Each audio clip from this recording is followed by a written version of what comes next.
Welcome back, everybody, to episode 2 of reading through the Raising a Psychopath blog post that has been archived on the Wayback Machine. I want to say I appreciate you guys listening to the first one. I was surprised anybody really listened to it, to be honest with you. But I'm glad that you guys are interested in it. And this section is going to be pretty long. There's 22 entries in October. So let's just get right into them. Thanks again, guys.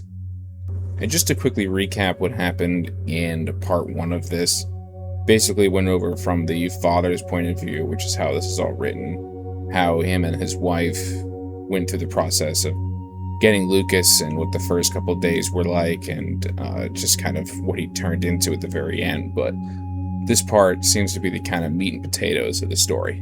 So let's get started. The first chapter of October was posted October 1st, 2008. Will Lucas turn violent? Lucas was not a violent kid in the sense that most people think of violent kids. He does not show anger, he does not show malice. However, Lucas is careless, and careless is a good word for it because he couldn't care less about things or about people. As a result of him not caring, things happen, and some of those things could be considered violent. Lucas left his guitar in the middle of his bedroom floor. When he needed to get to the other side of his room, he simply walked on his guitar, breaking it. This wasn't an accident, nor was it on purpose. The fact that the guitar was in the way simply didn't matter to him. He knew full well what would happen if he stepped on it. He just didn't care enough to take the tiny bit of effort to step over or around it. Lucas treats people the same way. Several days after Lucas had found some hardcore on the internet, he started grabbing a girl's bottom in school. He continued even after she asked him to stop. He wasn't intentionally trying to hurt her, he just didn't care how she felt about it. Gonna have to bleep some stuff during that section. Lucas's inability to care about things or people, his inability to love things or people, is what will lead to violent acts. One of the big differences between making love to someone and raping them is the empathy you feel for the other person. During lovemaking, you care about the other person's feelings and what they want and like. Lucas is unable to do this. In Lucas's mind, now and the future, there is simply no difference between making love and rape. He is incapable of understanding the difference. He will become a serial date rapist simply because he can't empathize with the other person. He won't stop when they say no. He won't care how she feels. Lucas won't rape out of anger or to be mean. He will rape because he doesn't care not to. At some point, Lucas will probably try to kill us. Again, not out of anger or malice, but out of convenience. At some point, Lucas will get access to a gun. He will have no intention of using it. He will just think it is cool and will like the status it gives him. One day, Lucas will decide he wants a cookie from the cookie jar. He won't ask for one. He won't wait for us to leave the kitchen so we can sneak one. He'll just get his gun, walk into the kitchen, and shoot us. His reasoning will be simple. If we are dead, we can't stop him from getting a cookie. No anger, no malice, just matter of fact. Not caring for our feelings. Not caring what will happen after. He will have gotten his cookie, and he will be happy. Friday, October 3rd, 2008. Reactive attachment disorder. Most children form a close bond on attachment with their parents very soon after birth. They learn quickly that their parents will take care of them, will meet their basic needs no matter what. This is how they learn to trust and to love. But if there is neglect when the child is young, or if the child moves from one caregiver to another, they often don't have these basic needs met. They learn not to trust. They don't learn what love is. This is an attachment disorder. When they later start acting out, they are reacting to their inability to attach. Hence the name Reactive Attachment Disorder, or RAD. Lucas's birth mom would often leave Lucas alone for hours at a time, and often leave him with friends or family for days or even weeks at a time. At the age of 2, he was sent to live with his birth dad for several months. Lucas moved several more times while in the foster care system. To say he may have attachment disorder is an understatement. After living with us for a few years, Lucas's behavior started getting worse. I looked deeper into RAD to make sure this is what he has, and more importantly, to see what, if any, treatments are available. Below is a list of the symptoms of reactive attachment disorder that I have found. This comes from Evergreen Consultants. While I don't necessarily agree with all their treatment methods, the description of the problem is accurate and easy to follow. The child may have some of the following behaviors/symptoms. Here, obviously, he lists off all of the behaviors/symptoms. If you don't want to hear the big long list, go ahead and skip to this time. Superficially charming, acts cute to get what he/she wants. Indiscriminately affectionate with unfamiliar adults. Resists genuine affection with primary caregivers on parental terms, especially mother. Controlling, bossy, manipulative, defiant, argumentative, and demanding. Impulsive, no, stops in the behaviors. Fascinated with fire, death, blood, weapons, evil, or gore. Cruelty to animals, destruction of property, aggression toward others or yourself. Destructive, accident-prone, very concerned about tiny hurts, but brushes off big hurts. Poor eye contact, except when lying, will look you in the eyes with the most innocent eyes. Blames others for their problems, lacks self-control. Crazy lying. Steals, shows no remorse, no consequences, defiant. Food issues, hoards or sneaks food, gorges, refuses to eat strange things, hides food. Poor hygiene, wets their soil self, poor peer relationships, underachiever, persistent nonsense, questions, and insistent chatter. Abnormal speech patterns or language problems, grandiose sense of self, lacks trust in others to care for him or her. The parents may exhibit some of the following symptoms: feels helpless, demoralized, emotionally exhausted, appear angry, frustrated, and hostile, feeling of inadequacy and guilt, may look overly controlling and rigid. These symptoms of RAD seem to fit Lucas even better today than they did when he joined our family 5 years ago. The parents part certainly describes us. I fully agree with the many psychiatrists and psychologists who have diagnosed Lucas with RAD. He has it, there is no doubt. Over the past 5 years, we've had a chance to get to know Lucas very well. We very often know what he is thinking and why. We have learned how his mind works. We can predict with a high degree of accuracy how he will react to new situations. It seems to us that there is more going on than just not being attached to things. There are more problems than just the symptoms above. Lucas shows absolutely no remorse for anything he has done. It's like he doesn't even know what remorse is or how to feel it. It's like he has no moral code to follow. There is nothing in his mind that slows him down or stops him from doing these things. It is like he has no conscience at all. No conscience. It seemed a strange concept to me. How could that extremely powerful motivator, that very strongly guides my own behavior, simply be missing in someone else's? And yet, that seemed to be exactly what we were seeing in Lucas. During my research, these are the symptoms I googled: lack of remorse, lack of morality, lack of conscience, and I found something that describes Lucas even more accurately than Rad did. Saturday, October 4th, 2008. Psychopathy, a year of convincing. Lack of remorse, lack of morality, lack of conscience. 3 descriptions that fit my son. And when I googled these terms, they result in psychopath. What? No way. Lucas may be bad at times, but there is no serial killer like Ted Bundy or Charles Manson. Yes, psychopaths may lack remorse, morality, and a conscience, but that doesn't mean they are the same as Lucas, so I quickly dismissed the term. I tried to fine-tune my search. I was looking for a description of a killer. I was just looking for the description of someone who shows no respect for other people, someone who can't understand what other people are feeling. Yet the term psychopath kept coming up. Frustrated that I wasn't finding what I wanted, I would give up. Until the next time, Lucas did something that made me think that I really need to understand what is going on in his head. So I'd search some more, again with the same results. So I reluctantly looked at the description of a psychopath a little closer. The term psychopath is broader than I expected. I didn't realize that not all psychopaths are killers. They can be politicians or used car salesmen or a host of other normal types of people. Most psychopaths blend quite well into society, faking their way through emotional events, hurting the people around them in non-deadly ways. Most people didn't even recognize psychopaths for what they are. One study suggested that 1 in every 100 people are psychopaths, putting their total at about 3 million in the US alone. Most psychopaths aren't killers, but they all do damage to hurt the people around them, sometimes physically, often emotionally by breaking their trust. And given this broader definition, I started to see how Lucas might just fit in. It took a good year or so of research for me to accept this is a possible diagnosis for Lucas.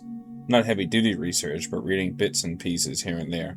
At the end of the year, I ordered the book Without Conscience, The Disturbing World of Psychopaths Among Us by Robert Hare, Ph.D. The more I read, the more convinced I became that this is indeed what I am dealing with in my own house. The descriptions were eerily familiar. By the end of the book, I knew that Lucas was a psychopath. Sunday, October 5th, 2008. Knowing is half the battle. Knowing is half the battle, but I quickly found out that when you're trying to pin a name like psychopath on an 11-year-old, the battle is a huge one. As a parent, I feel it's important to know what it is that I'm dealing with.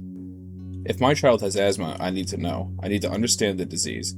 I need to know what symptoms to look for so I can catch an asthmatic attack in time. I need to know what triggers the attack so I can help my child avoid those triggers. I need to know so I can administer the correct medicines at the correct time. If I didn't understand what was going on, I might tell my child child to just run harder. It will pass.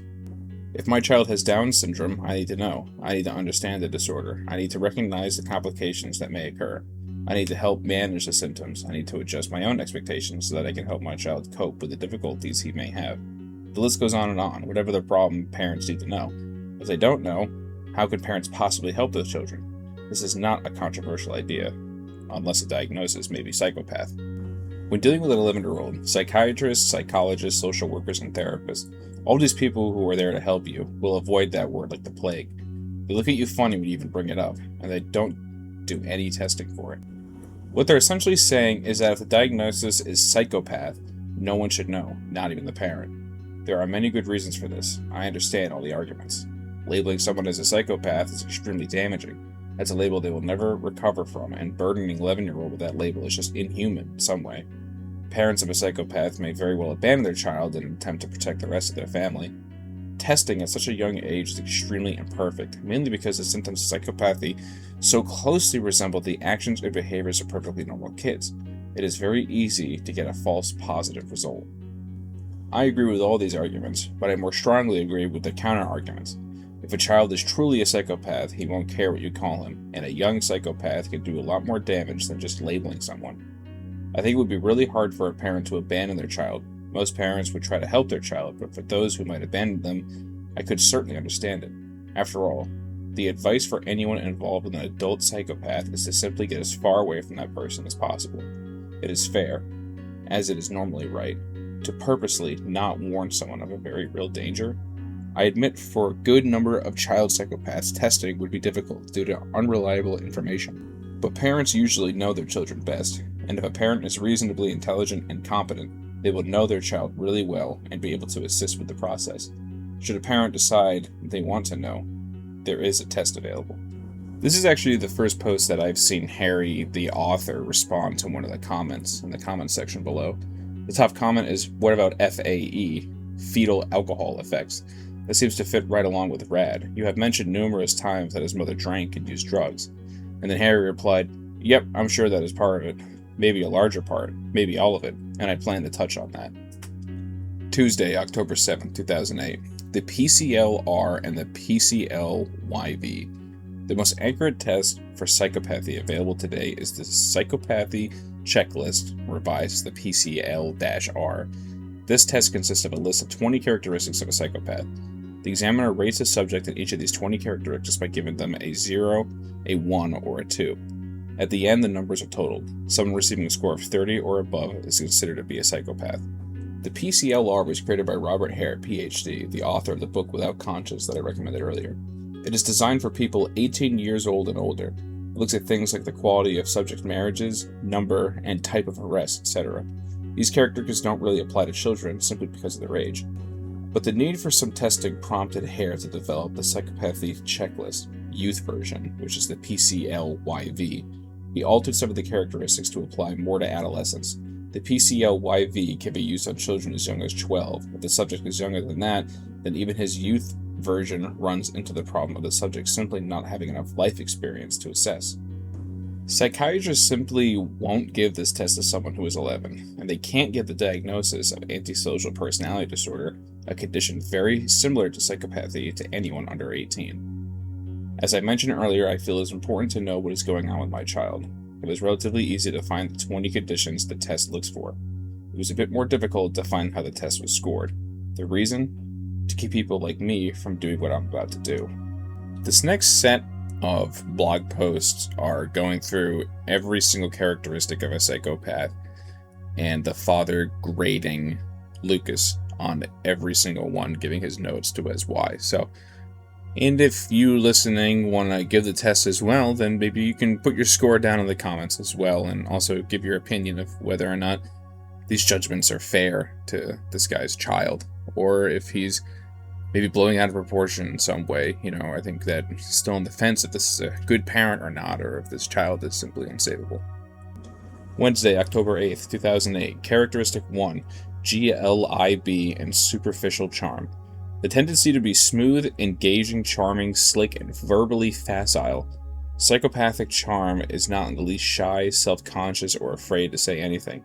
A psychopath never gets tongue-tied. They have freed themselves from the social conventions about taking turns and talking, for example. The youth version alters this slightly to impression management. Lucas is certainly charming. He tells people what he thinks they want to hear, especially if he thinks he may have got something in return. He uses his big brown eyes and his innocent looks to get attention, usually from women. Lucas likes to be the center of attention. He's good at memorizing lines and actions from the little TV he sees. He then mimics these in humorous class clown type of ways. Lucas can't follow a conversation if it is not specifically about him. When we sit for dinner and my wife is telling about something that happened at work, Lucas will try to get the conversation back to him. When he hears her describing someone's behavior, he will almost always shout out, "Me?" He's not really following the conversation, but he is hoping the topic will turn back to him. Lucas is not shy, except when trying to hide his actions, but once he realizes we know he did something wrong, he'll describe it in detail. He freely told the police about how he broke into our neighbor's house, searched through her underwear, found a digital camera, and took a picture of us aroused. As for impression management, when we took Lucas to court for the first time, he said he was nervous. We asked him what he was nervous about, and he said he was afraid there would be TV cameras and all his friends would see him. Surprised by his answer, we asked if he might be afraid of being taken away in cuffs and shackles, like another boy we saw there. He said no, he wasn't worried about that. That would be fine, as long as his friends didn't see. Other than his constantly drawing the conversation back to him, none of these characteristics are extreme. But I would say they are more noticeable in Lucas than they are in other children his age. On the scale from 0 to 2, I give Lucas a 1. Thursday, October 9, 2008. Characteristic 2. Grandiose self-worth. A grossly inflated view of one's ability and self-worth. Self-assured, opinionated, cocky, or braggart. Psychopaths are arrogant people who believe they are superior human beings. Just a few hours ago, we had yet another agency worker over to our house. She asked the three of us a bunch of questions that we have already answered for several other agencies. At one point, she tried to assess Lucas's self-esteem. She asked Lucas, "How do you feel about yourself? Do you consider yourself a good person? A bad person?" Lucas's answer, "I consider myself a great person," he said with a big smile on his face. He wasn't kidding or joking around. He was being honest, and this answer came only a few minutes after he described what happened when he broke into our neighbor's house. A few weeks ago, his psychiatrist asked him if he understood why all these services were being provided for him. He said that he didn't. The psychiatrist asked him if he thought there were any problems that he needed to work on. Lucas again said no. There is nothing wrong with him. This is one of the reasons it is difficult to treat psychopaths. They don't think there's anything wrong with them, so there's nothing that needs fixing. Lucas is not overly cocky or arrogant. I don't think he's old enough yet for those traits to appear. He will talk himself up before we play a game of basketball, but no more than any other kid his age would. The difference is that he's genuinely surprised when he loses. Even after losing over and over again, he won't realize there is something wrong with his assessment of his abilities. He will still enter the next game convinced that he will win. The same attitude is part of the problem he has with schoolwork. He truly thinks he knows all the answers and will do great on the test. So why study? He thinks he doesn't need to. Whether it's schoolwork or sports, he won't study or practice anything. He honestly thinks there is nothing more he could possibly learn. On a scale from 0 to 2, I give Lucas a 2. Friday, October 10th, 2008. Characteristic 3, need for stimulation or proneness to boredom. An excessive need for novel, thrilling, and exciting stimulation. Taking chances and doing things that are risky. Psychopaths often have a low self-discipline in carrying tasks through to completion because they get bored easily. They fail to work at the same job for any length of time, for example, or to finish tasks that they consider dull or routine. This is the first of 2 characteristics that I think Hare is close to something but not quite precise enough. While Lucas certainly does prefer a stimulating environment where he can change from activity to activity, I don't see an absolute need for it. Lucas feels a very shallow level of boredom when he knows there might be something else to do, but he most certainly does not feel any deep level of boredom. One of the worst punishments I was given as a kid was being made to stand with my nose in a corner. The isolation, the boredom, the lack of stimulation drove me crazy. It would only be a few minutes until I was asking my mom to let me out. After more than 10 minutes, I would be begging to be let out. The deep boredom drove me to tears.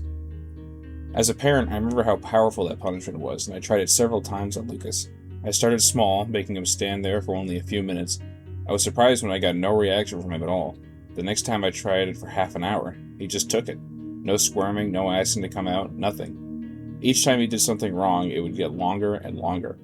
At one point, I made Lucas stand with his nose in the corner for 4 hours straight. He did it without any problem at all. The deep boredom that would drive most people crazy didn't affect him. He just stood there. Another time, I sent him to his room for an entire weekend. All his toys were removed. He basically just sat there for 2 days straight. On Sunday night, we let him out and asked him how he felt about the punishment. To our shock, he said he liked it because I didn't have to do anything. I wonder if that boredom that Hare and others see might be more accurately described as an aversion to work. Lucas certainly does not like to work or do anything that isn't fun. Is that stimulation seeking? I don't think so, because he would much prefer to just sit and do absolutely nothing than do work of any kind. There is definitely something similar to the characteristics in Lucas, but it is not as Hare describes it. Therefore, on a scale of 0 to 2, I have to give Lucas a 0. Monday, October 13th, 2008. Characteristic 4, pathological lying. Can be moderate or higher. In moderate form, they will be shrewd, crafty, cunning, sly, and clever. In extreme form, they will be deceptive, deceitful, and underhanded, unscrupulous, manipulative, and dishonest. Lucas joined our family with an incredible ability to lie. He could lie about anything and make it sound absolutely believable. Most of the time, he would lie for personal gain, usually to hide something he had done. I'd ask him if he took a cookie. Immediately, without hesitation, he would answer, no, even with the crumbs falling off the sides of his mouth. The speed at which he could come up with a lie was amazing. He could have an intricate story constructed in just seconds. If any part of that story was questioned, he would have an accompanying story just as intricate, just as fast. We found a PSP video game in his room one day. He immediately explained how it belonged to his friend Jeff, who let him play with it on the bus. But Jeff got off the bus without taking it back, so Lucas will give it back to Jeff tomorrow. We called Jeff's mom, who said, no, Jeff is playing with his PSP right now. Lucas then explained how it was actually Jeff's brother's PSP, and that Jeff was just holding it for his brother. That's why he so easily forgot it on the bus. We, of course, called Jeff's mom back. Jeff's brother is also playing with his right now. Lucas's reply, well then Jeff must have borrowed it from his friend Ryan, and he left it with me because I will see Ryan first thing tomorrow. It took 2 more phone calls to parents for Lucas to finally admit that he stole it from a kid named Scott. But it wasn't just big things he would lie about. One day I saw that he left his football in the yard and asked him to go put it away. When he came back in, he said there was no football left out to begin with. I thought maybe he just didn't see it, so I checked. The football wasn't in the yard anymore. He had put it away, just as I had asked, but he still felt the need to lie about it not being out in the first place. For us, lying was the big bad. No matter what else he did, his punishment would be 10 times worse if he lied about it. The punishment for taking a cookie was being told not to do it again. The punishment for lying about it might be losing a favorite toy. Lying always made the punishment much worse, but that didn't matter to him. It never stopped his lying. Even when he knew for a fact that we knew the answer, he would still lie. It was very much a habit for him. At one point, I simply forbade him from talking to me just to keep him from lying to me. That week, he was in a lot less trouble than usual, but he still didn't learn. I think the reason for his lies go back to characteristic number 2, grandiose self-worth. He really never thought we'd be able to figure out his cunning ruse. Fortunately, I think we have finally found a punishment for a line that actually works. I'll explain what it is in detail in my future post. In the meantime, we are enjoying this period of truthfulness, where his lies have become so good we can't tell the difference anymore. Either way, it has been a rather pleasant 3 months. I hope it stays this way. On a scale of 0 to 2, I give Lucas a 2, but I certainly would give him a 3 if I could. There's some good comments on this post talking about how Lucas would just get better at lying to circumvent this new form of punishment that seems to work, and I agree with that. Kids will adapt to a punishment that you give them, so the harder the punishment, the better they'll get at doing whatever you're punishing them for. Tuesday, October 14th, 2008. Characteristic 5, cunning and manipulativeness. The use of deceit and deception to cheat, con, or defraud others for personal gain, distinguished from item number 4 in the degree to which exploitation and callous ruthlessness is present, as reflected in a lack of concern for the feeling and suffering of one's victims. It turns out the PSP that Lucas stole from Scott actually belonged to Scott's older brother. Lucas got a hold of the PSP from Scott simply by asking to borrow it.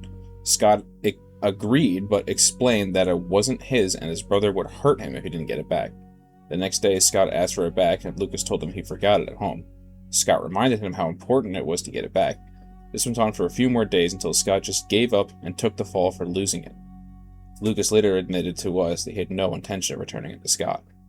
In another incident, we found a bunch of candy wrappers behind our couch. Lucas told us that when his friend Alan was here, Alan took the candy from the candy drawer and hid the wrappers. We asked him what he thought would happen to Alan when he told his parents about this. Lucas said Alan would probably get into a lot of trouble.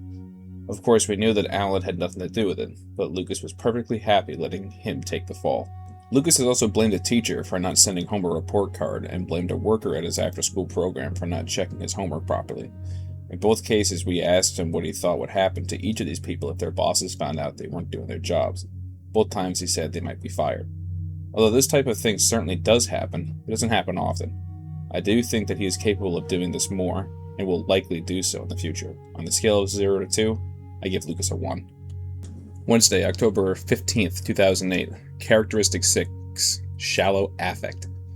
Emotional poverty or a limited range or depth of feelings. Interpersonal coldness in spite of signs of open gregariousness. Subtle is the best word I can come up with to describe Lucas's emotions.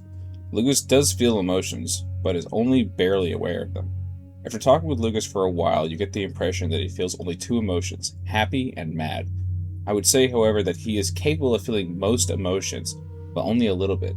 So shallow are the emotions themselves that the difference between similar emotions are imperceptible to him. Lucas can feel contentment, excitement, relief, and joy, but to him they are all happy. Lucas can feel jealousy, rage, disgust, disappointment, and nervous, but to him they are all mad. He will sometimes tell his therapist that he is feeling jealous or shy or excited, but we now know these are all memorized answers and not reflecting any personal insight into his actual feelings. This memorization happened because at this point, he has had so many people ask him how he feels at different times that he has learned which responses result in an approving reaction from the person asking the question. One day in front of his therapist, we asked him which he is more upset about, losing his birth family and then his two foster families, or not being able to have dessert last night. He thought about it for a bit and shrugged his shoulders. With our assurance that any answer was okay, he finally admitted they were both about the same. Lucas's emotions also don't appear to last very long. On the rare occasion that we do see an emotion from him, it is fleeting. He can be crying over having all his toys taken away, or furious that his girlfriend dumped him, only to be laughing and joking literally 2 minutes later. The old emotion gone as if it never existed in the first place. Lucas does not know what love is.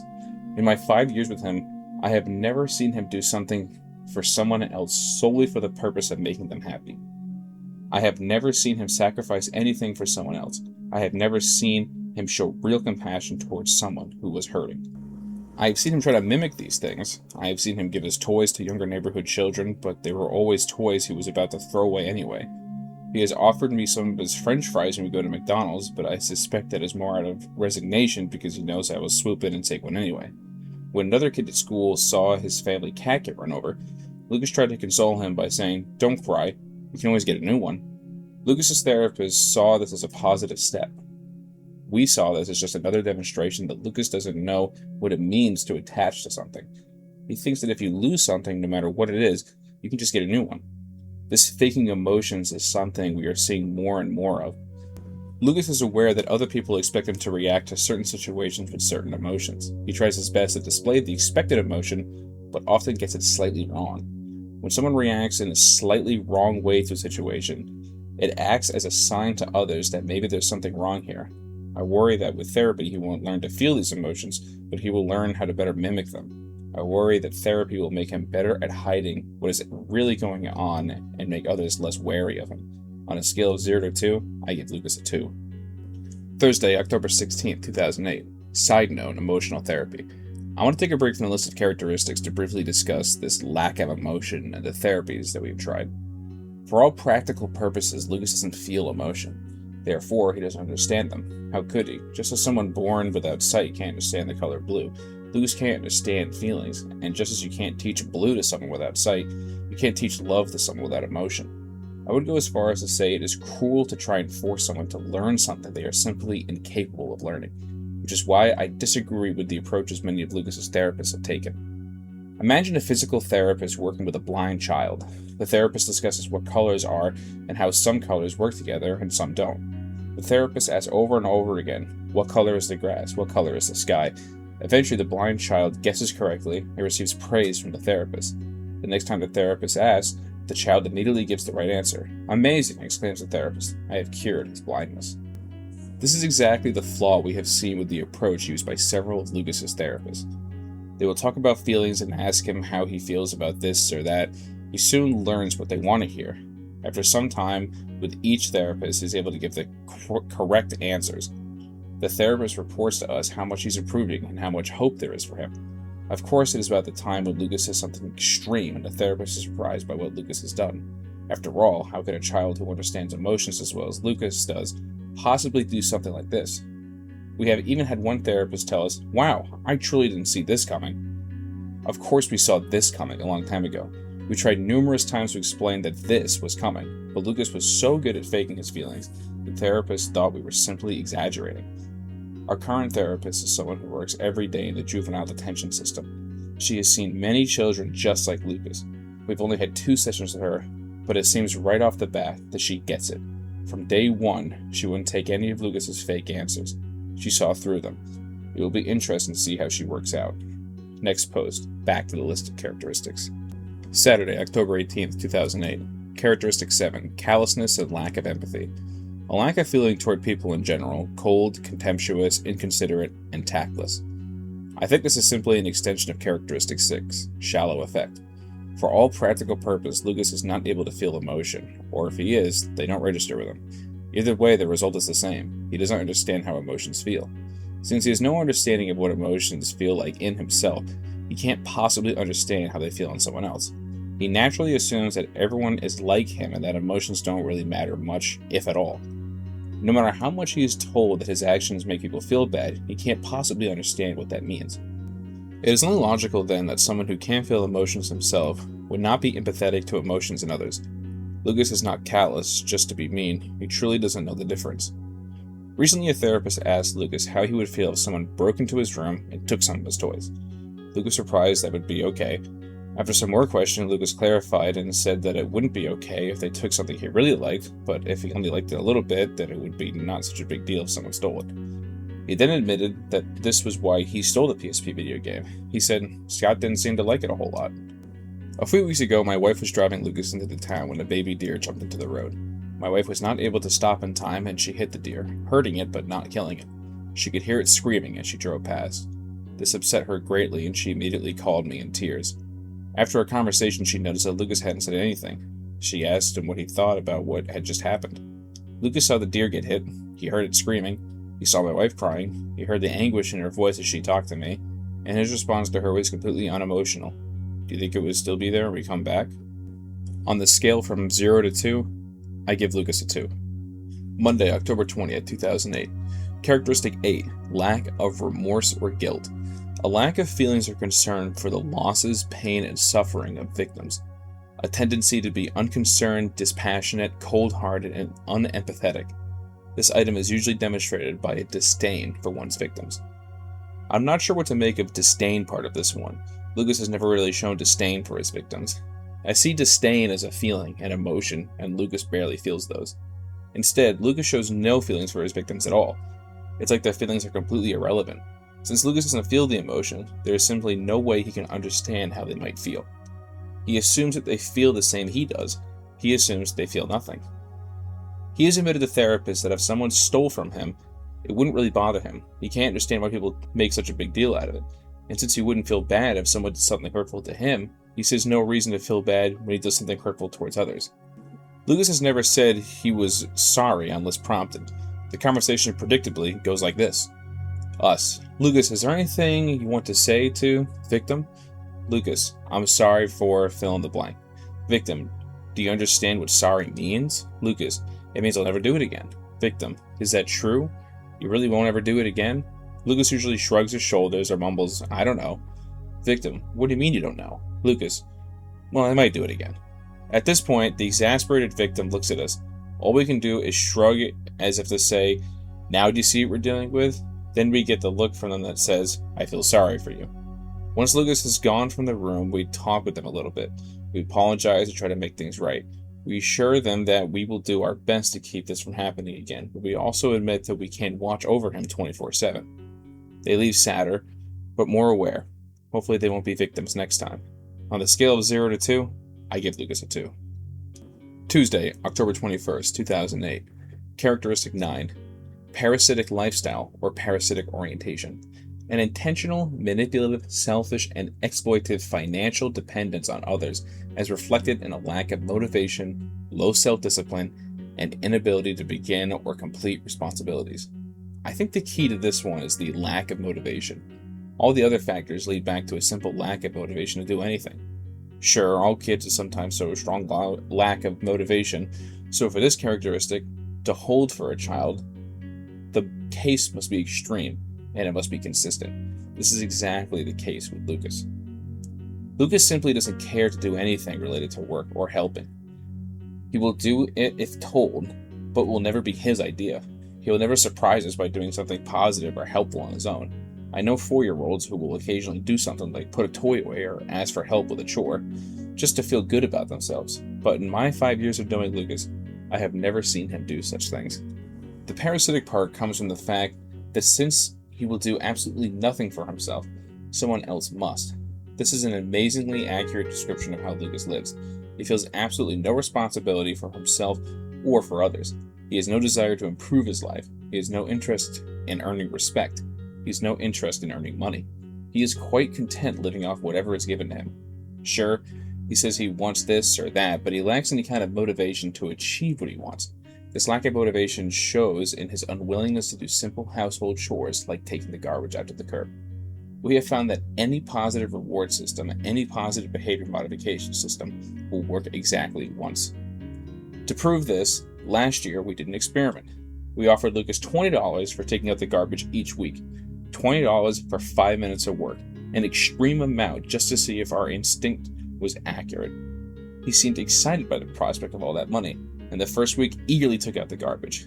We immediately paid him the $20 he had earned. The following week, I ended up taking the garbage out. Even though the $20 offer was still in effect, Lucas had no interest. It simply wasn't worth it to him to do something he didn't want to do. We could have raised the offer to $100 or $1,000, and it wouldn't have mattered. Here's what I think is going on. In a positive behavior modification system, Lucas does what is asked of him once, just to see if the reward ends up having any meaning to him. It's an experiment on his part. He wants to feel something from the reward. He wants to feel happy or excited. He wants to feel something, but then a reward comes and he's instantly disappointed. It doesn't matter how good the reward is, he is capable of feeling good for long. We have tried large sums of money. We have tried pizza parties. We have tried trips to amusement parks. All rewards for simple little things, and they each worked at once. After that, he knew that the reward would not bring him the joy he wants, so there was no point in doing the chore again. He receives food and shelter without lifting a finger. There is an extreme lack of motivation for anything more, and we do not see this changing in him soon, if ever. On the scale from 0 to 2, I give Lucas a 2. Some of the comments in this section in particular kind of point out people saying that he's just a kid and you shouldn't put all these titles on him, even as a young boy, and if he fits these things. And I, in a sense, agree with it because he is just a child. But if the examples that the author is giving us are accurate, I do understand how that could kind of sway your opinion into it. And also, obviously, these are the parents of the child, so they're around him all the time. Wednesday, October 22nd, 2008. Characteristic 10, poor behavioral controls. Expressions of irritability, annoyance, impatience, threats, aggression, and verbal abuse. Inadequate control of anger and temper, acting hastily. The youth version refers to this as poor anger control. This one is more difficult to quantify in Lucas. Lucas is certainly irritable, he does get annoyed easily, and he does not know how to express his anger. However, Lucas doesn't act out when he's upset. Instead, he shuts down, almost completely. It's weird. One minute he's going along fine, the next minute something annoys him, and it's like he's not even there. This is not quite a multiple personality, at least the way it's portrayed in the media. It's not like there is another personality that takes over in the stressful situations. However, it is like there is simply no one there at all. It's almost like he enters a catatonic state. These periods of shutdown last only a few minutes, and then he is back doing whatever he was doing before as if nothing happened. This has to be Lucas's one saving grace, for if he did act out every time he got upset, things would be a whole lot worse than they are. As weird as it sounds, we are extremely thankful that he does simply just shut down. The instigators, irritability, annoyance, and patience, are certainly present, and the reacting in an extreme way is also present. But the difference is the direction of that reaction. Instead of threats, aggression, and verbal abuse, it is the opposite, which is nothing. I strongly suspect that in most psychopaths, aggression is a learned method of dealing with anger. Aggression is a very easy method to learn. However, for some reason, Lucas learned a different method of dealing with anger. I think it is just as severe, but certainly not as noticeable. Lucas definitely has something here, but I'm really not sure how to score on a scale of 0 to 2. On the sensitivity side, it is severe enough that I think it warrants a 2. But on the reaction side of the direction, that reaction is not as described and therefore warrants a 0. I will play it safe and give Lucas the average, a 1. Thursday, October 23rd, 2008. Characteristic 11, promiscuous sexual behavior. I have a feeling I'm probably going to be bleeping a lot out of this part. A variety of brief, superficial relations, numerous affairs, and an indiscriminate selection of sexual partners. The maintenance of several relationships at the same time, a history of attempts to sexually coerce others into sexual activity, or taking a great pride at discussing sexual exploits or conquests. The youth version looks like impersonal sexual behavior. Okay, Lucas is only 11, so scoring this will definitely be based on a prediction of the future behavior, rather than measuring on how often these things have already occurred. It has only been about 9 months or so since Lucas first started to demonstrate any interest in sex. However, I think I can make a fairly accurate prediction given some of the other behaviors I have already seen regarding sex. This is me interjecting here, and I think that this is why people give the author a hard time, because he's assuming quite literally what he thinks his child will be doing in the future, and can't really rate something that he's done now because, like he said, he's 11 years old. So you can't really rate him on something like that. So him predicting the future is what is giving his child a score here, and that is kind of unfair. So take this part with a grain of salt, at least in my opinion. His past behaviors include surfing hardcore several times on the internet. The search words he used in Google weren't age-appropriate things like, or he searched for things like men forcing women to have. He looked through our neighbor's underwear drawer and became aroused. He repeatedly grabbed a girl's bottom even though she told him to stop many times. This combined with the fact that he simply doesn't attach to or even care about other people certainly shows there's a very good chance of him partaking in promiscuous sexual behavior. On the scale from 0 to 2, I predict Lucas will be a 2. It's no surprise that this entry has some comments on it regarding to the fact that they're guessing on their child. The first one here from Anonymous saying, "You predicted a 2 based upon your extreme stupidity in allowing a child unfiltered access to the internet. Good job there. What are you people smoking? Don't you have any idea what you need to be responsible for a child when it comes to the internet?" Which I agree with, and it's a good point on the commenter's part. This comment at the bottom, though, is kind of an insane suggestion from this anonymous commentator talking about possibly having their child chemically neutered, which is kind of an insane thing to want to do to your 11-year-old child. So I don't think this person has any idea what they're talking about. This is editor Trunken right here really quickly. I realized that I, for some reason, skipped characteristic 12, even though it's the shortest characteristic out of all of them. So that's why this part might sound a little different. Friday, October 24th, 2008. Characteristic 12. Early behavior problems. A variety of behaviors prior to age 13, including lying, theft, cheating, vandalism, bullying, sexual activity, fire setting, glue sniffing, alcohol use, and running away from home. This one is easy. Obviously, Lucas has had early behavior problems.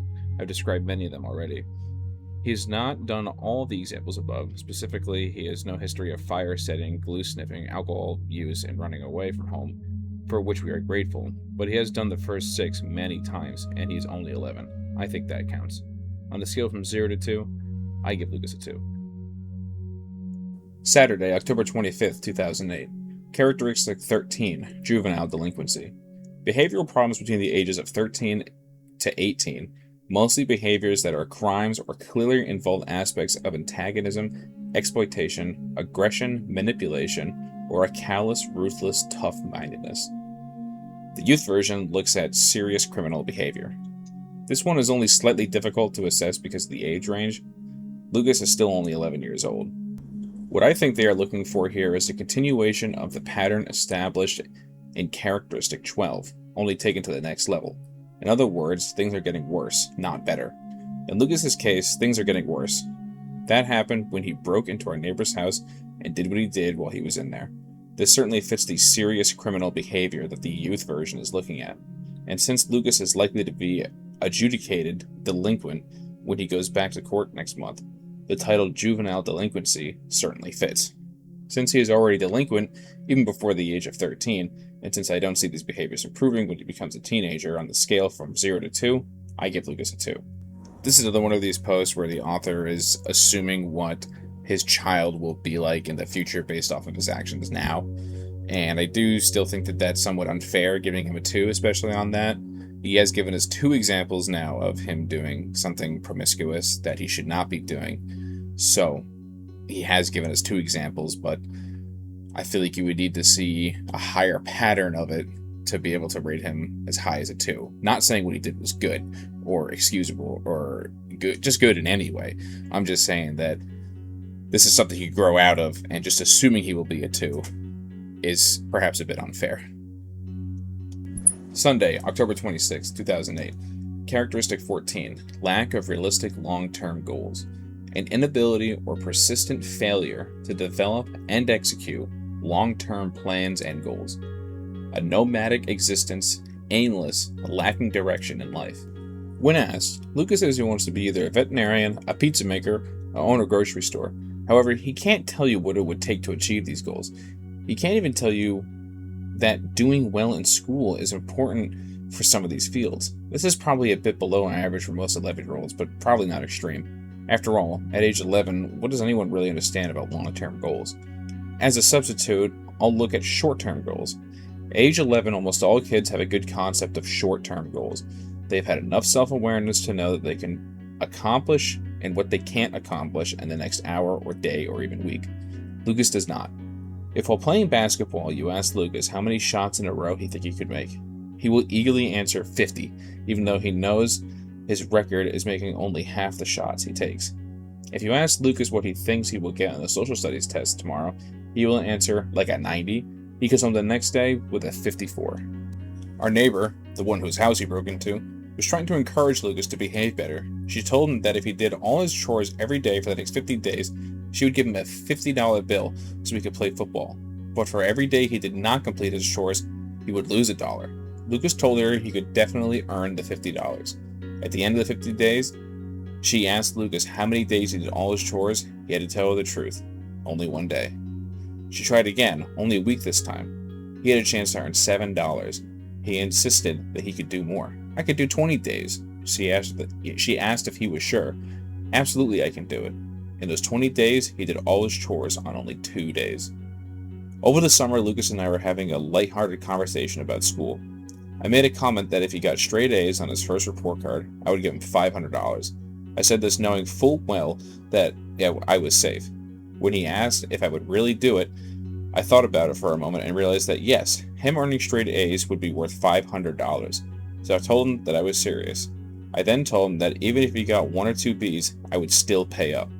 For the rest of the summer, that was all he would talk about. He was sure that he was going to get $500. No matter how much we tried to lower his expectations, he wouldn't listen. Today, even though he has brought home some tests with 57s and 65s, I think he still thinks he will get A's and B's. On a scale from 0 to 2, I definitely give Lucas a 2 because I don't see this changing anytime soon. This is another post where it seems like the author is shoehorning some things to fit his agenda. At least that's what the comments seem to think about this post specifically. I also think that, once again, some of these things are a little unrealistic for children. I mean, I don't know how good of a kid I was about setting goals, but I do know that I was pretty money motivated as a kid. So if somebody offered me $50 to do my chores every day for 50 days, I would have definitely done it. But you could also maybe make the argument that maybe the parents haven't taught him the value of $1 yet. I mean, at what age do you really start understanding how much $50 is? Especially as a kid, $50 is a lot of money. At least it was to me as a kid. So maybe it's the parents' fault for not instilling this idea that this is worth this much and you could buy this much candy or cookies. He always talks about candy and cookies with this kid with $50. I don't know, just food for thought on that point. Monday, October 27th, 2008. Characteristic 15, impulsivity. The occurrence of behaviors that are unpremeditated and lack reflection or planning, inability to resist temptation, frustrations and urges, a lack of deliberation without considering the consequences, foolhardily, rash, unpredictable, erratic, and reckless. This is the second of two characteristics that I think Hare is close to something but not quite precise enough. Lucas's MO has always been, I see it, I want it, I take it. He takes things without regard for the consequences, and by this broad definition of doing something without regard for the consequences, then yes, Lucas is very impulsive. That definition describes what he does, but it doesn't describe why or how he does it. It is in the why and the how that I think the real insight into Lucas's behaviors can be found. It's not that Lucas doesn't take the time to think about the consequences. On the contrary, he does take the time to think about them, and then he does the behavior anyway. He admitted this to me on several occasions. Lucas's problem is that he doesn't really care about the consequences. Consequences is something that happens sometime in the future, and the future isn't really a big part of his life. He has a very poor concept of what the future is, so its importance in the decision-making process is greatly diminished.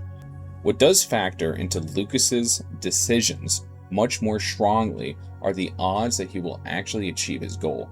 Lucas may see it and want it, but he won't take it until the coast is clear, and that could be hours or even days away. When the opportunity arises, that is when he acts. Lucas's behaviors definitely appear to be impulsive to an unknowing observer, and because of this, on the scale of 0 to 2, I give Lucas a 2. However, in reality, his behaviors are well premeditated. He thinks about his consequences. He just doesn't care. So wouldn't that mean that he would be getting a 1?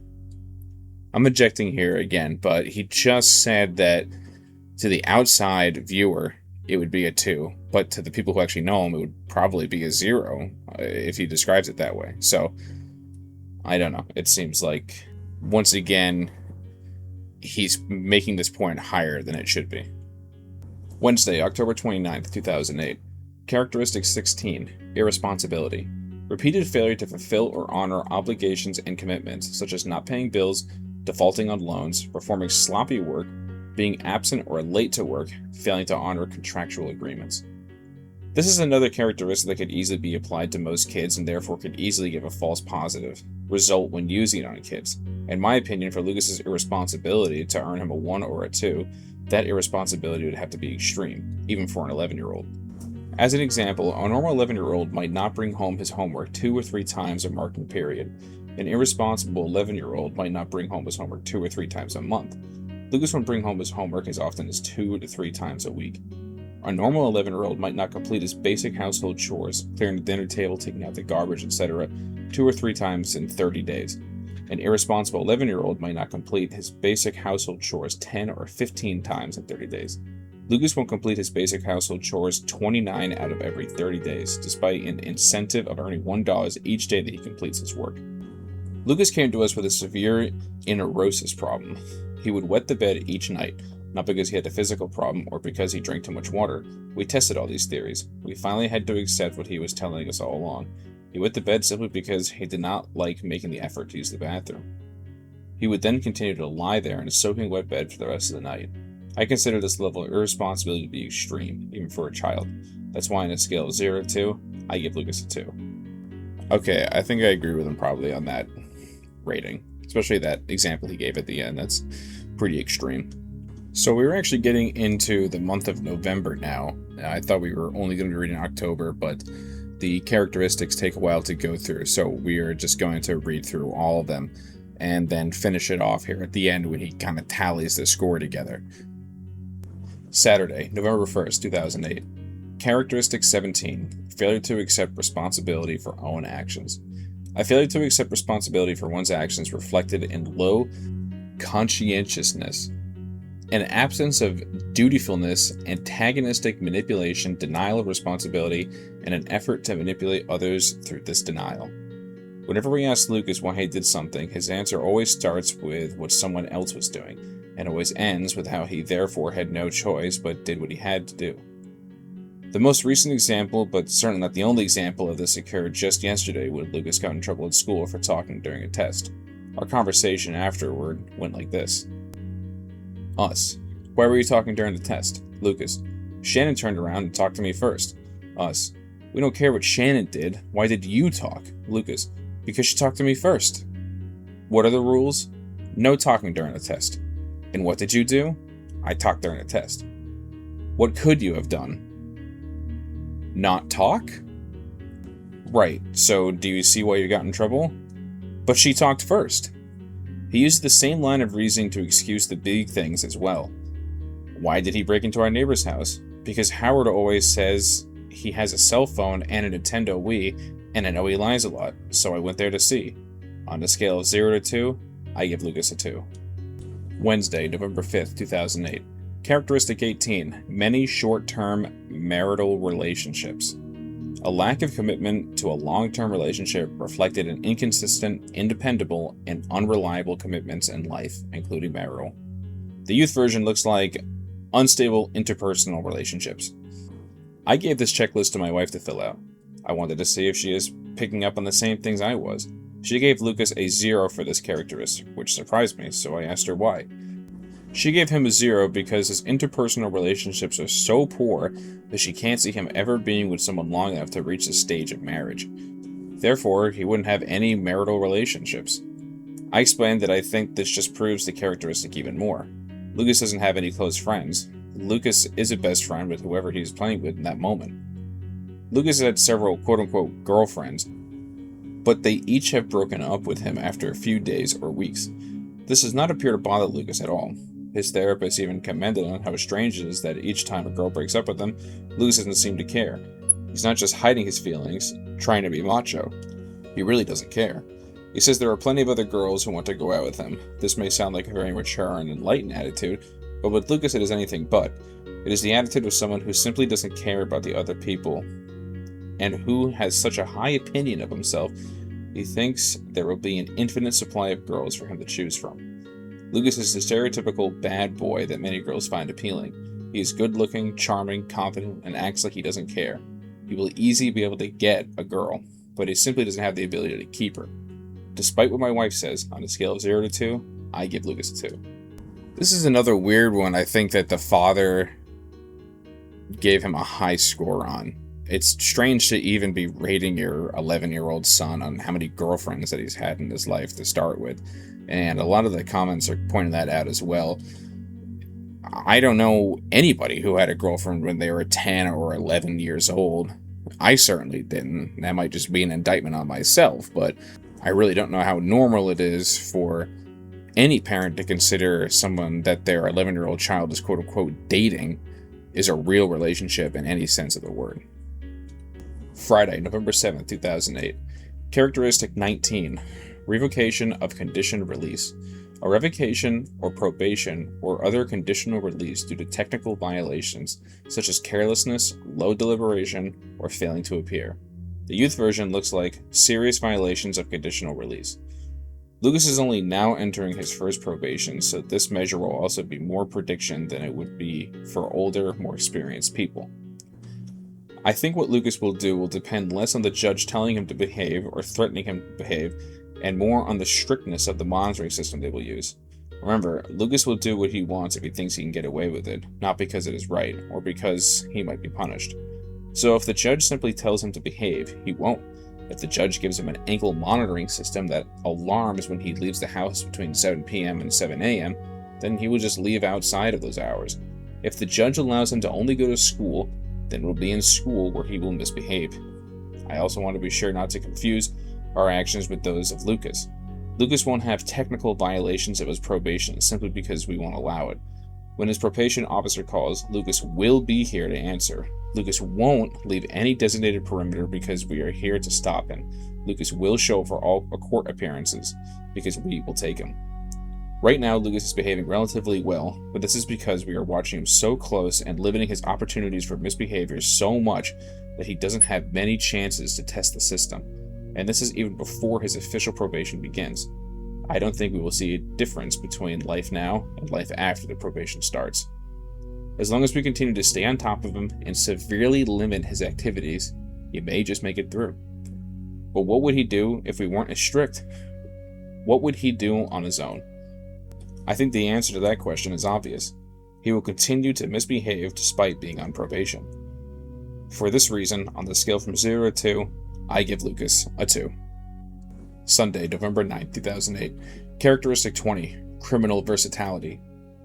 A diversity of types of criminal offenses, regardless if the person has been arrested or convicted for them, taking great pride at getting away with crimes. Lucas is not specialized in 1 or 2 types of misbehaviors. He's good at many of them. His list already includes lying, stealing, cheating, breaking and entering, harassment, sexual assault, destruction of property, and destroying evidence. As I have already listed in my predictions of his coming behaviors, they include rape, assault, burglary, weapons charges, drug dealing, and potentially murder. The versatility comes from simply not being afraid of consequences. Someone who is afraid of punishment may still stumble upon a crime or 2 that they realize they can actually get away with. They then have to decide whether or not their morals allow them to commit this crime. Lucas is not afraid to try anything. Sure, he'll be cautious, but if he thinks there's something in it for him, he's game. And since he has no morals, there isn't anything he won't do. This lack of fear and lack of morals together led Lucas to attempt many different misbehaviors and crimes. His immunity to punishment means he can do these behaviors over and over again, getting better at them each time. The word pride in the above description does bother me a bit. Remember, Lucas's emotions are very shallow, and pride is not an emotion I have seen Lucas display very often. Lucas does not brag, at least to us, about his crimes, but I strongly suspect he does enjoy getting one past us. He has admitted that he thinks he is smarter than us and thinks he can't possibly find out about all his misbehaviors. So whenever he does get away with something, it only reinforces this feeling. Is that pride, or is that grandiose self-worth? I'm not sure. For versatility, on the scale from 0 to 2, I give Lucas a 2. This here will be the last post that we read for this video. This is Monday, November 10th, 2008, keeping score. I'm not a doctor, I have no formal training in the workings of the human mind, but I do have a strong science background. I am a rather intelligent individual who is good at understanding and interpreting many different things, and more importantly, I am Lucas's father. I know my son better than anyone. I am also the one who will be working with him the closest. I would never attempt a diagnosis like this on anyone else, but when it comes to this particular case, I feel I am qualified. On the PCL and PCL-YV, a score of 0 to 2 is given for each of the 20 characteristics. See previous description. The maximum score is 40. Someone receiving a score of 30 or above is considered to be a psychopath. My assessment of Lucas comes up to a 35. 35. That's not slightly psychopathic or barely psychopathic. It's not a borderline score. A 35 means that even if I overscored as many as 5 of the characteristics, he still qualifies. Lucas is a psychopath. This doesn't mean he doesn't have other issues as well. He certainly does. But none of them can be easily quantified like this. The PCL is not touchy-feely mumbo-jumbo that looks at things that may or may not have happened in the past. It is a measure of actual behavior and a scientifically proven predictor of future behaviors. And it is Lucas's behavior that most concerns me. This is important. This is good information. Yeah, the answer is bad, but the information is good. I finally have an answer. So I know that was a lot of posts right there to read and to kind of take in from what the father has perceived his child doing for the entire time he's been with him, 5 years. And like I said, I do think a couple of them were overestimated, but overall he does come up with the fact that he thinks his child, is certain that his child is a psychopath, using this test to figure it out. And I'm curious to what you guys think of that overall. Do you think that he's being too harsh on his kid? Do you think that he's overinflating these numbers? I mean, I know he's not a doctor, but he is the child's father, so he's around him 24/7. He knows what he's like more than anybody else on the planet could possibly know. So I'm curious to see what you guys think of it. And hey, put your test scores down on the bottom there. Let's see who the highest scorer is on that as well. I know this was a much longer video than the last one I posted, but I appreciate you guys listening and sticking around and even subscribing to me. I appreciate it. That's awesome. So I'm going to try and post these once a week for you guys. And yeah, just let me know what you think of it. Thanks, guys.